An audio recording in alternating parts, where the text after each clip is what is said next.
Okay, we all see the title of this video, which is the Cleveland Browns' most important player is balling out, which begs the question, who is the Cleveland Browns' most important player? I want you to think about that for a second. I'm not talking about like the X factor. I'm not talking about who the MVP is. I'm talking about who the most important player is. Let me give you a couple hints on that. Who's the highest paid player? Who's quite possibly the most important player on every team, or at least the most important position on every team? It is the quarterback. And for the Cleveland Browns, that is none other than Deshaun Watson. So in this video, I'm going to tell you what I'm hearing out of training camp. And then we're going to go and we're going to talk about what kind of a year I think you can expect out of Deshaun Watson as the quarterback for the Cleveland Browns. All right, so let's talk about it. So first off, let's talk about an article that was written by Zach Johnson. He is a writer for The Athletic, so I'm not going to show it to you on here because it's behind a paywall. I don't want to give up too much. I want to respect the craft of the people that are doing this. If you don't have a subscription to The Athletic, go get it. It's on sale right now. That's just a friendly, you're welcome. This video is not sponsored by The Athletic. Our channel is too small. So anyways, Deshaun Watson is the guy. All eyes are on Deshaun Watson. And I'm going to make a weird comparison for all of you. And I'm going to make a comparison with Jared Goff. And you know we're Lions guys. If you've watched this channel, you know where we're at. You know we love the Detroit Lions, but we have this kinship with the Cleveland Browns. And I think that's why the Browns videos on this channel pop so much, because it's a similar fan base to those of the Lions. We've gone through a lot of the similar things. And when we got Jared Goff, it was like he was years removed from good seasons, Pro Bowl seasons. Well, Deshaun Watson, when he came to Cleveland, was a couple years removed from amazing seasons, an MVP caliber season, in fact. So an even higher ceiling than Jared Goff had, but for completely different reasons. Deshaun Watson was out because of things that he did, whereas Goff was out and was a couple years removed from good seasons because he just fell out of favor and started to struggle in the offense with the Rams.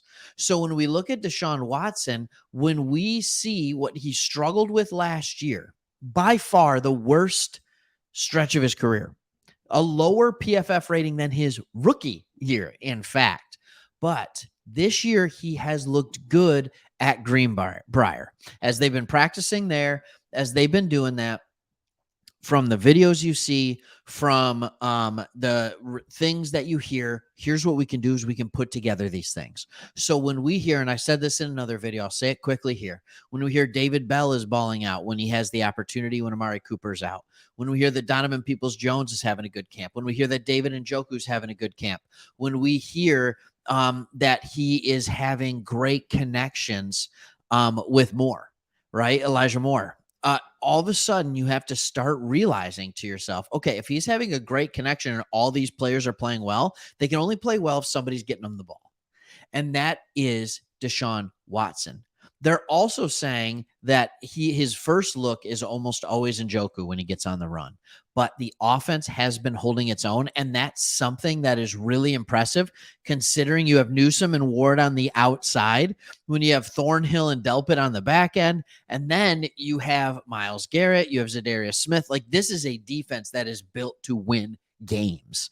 So we know that they are going to put up a good fight. So if Deshaun Watson is looking good against this defense, you can be really, really excited about it. Like, you can be excited about it. Not only that, but when you see different things, when he's running by cameras, when you see him or when he has a mic on him or whatever it is, you hear a guy that sounds like he wants to be on the football field. He wants to be there. And they're saying that he is playing well. Now, here's the thing you have to understand about the beat writers. They don't want to talk about Deshaun Watson playing well unless he's playing well, because they don't want to eat crow. They saw how bad it was last year, but last year was not the norm. Last year was the exception.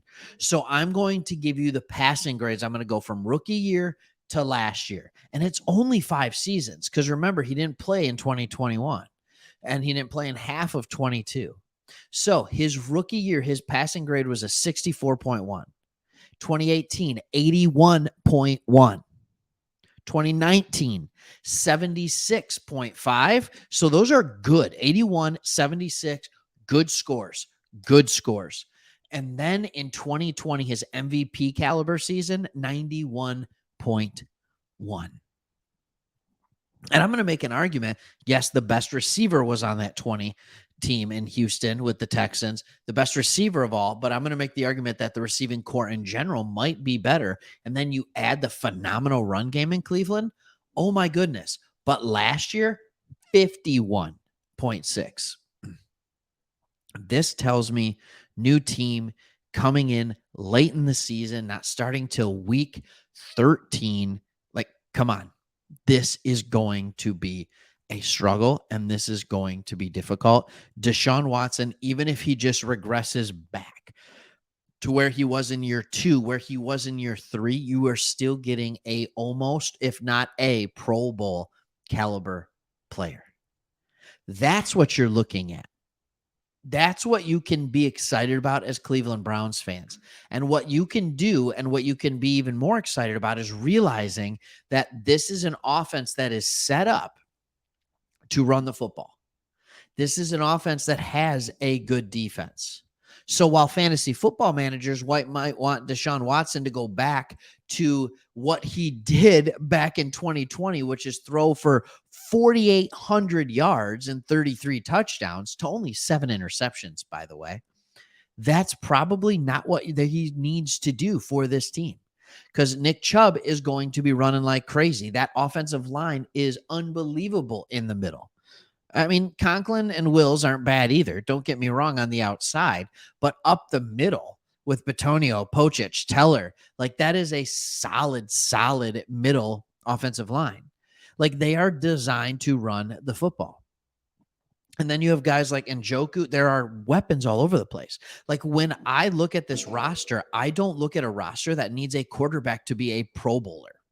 I look at a roster that is good enough to make their quarterback look like a Pro Bowler. How does that sound? I think that's the difference that we're looking at. And we've talked about this in Detroit. When you have a good offense and defensive line, they make everybody in the skill positions around them look better. And I think Cleveland is set up similarly to be able to do that with Deshaun Watson under center.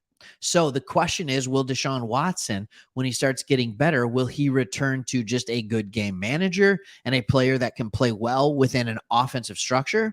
Or will he be the quarterback that can absolutely take over and win you a game if he has to? If you're a Cleveland Browns fan, you want him to be a little bit of both. You want him to play within the offense, but also when he needs to be able to get the job done. This is the most important player you have, and he's playing well in training camp, and that's why you should be excited. Hey, you're playing in like 3 days. Enjoy it. This is going to be fun. I'm going to watch the game. Everybody's going to watch the game. We're all going to be excited. We're all like, football's back. And then it's just terrible football. And it doesn't matter because it's football, and it's good to have the Brownies there. All right. Dog pound, all this kind of stuff. They're going to travel. You know it. All right. Anyways, thank you for watching. Hit the subscribe button. Leave a comment. We love it. We read them all. And we'll see you on the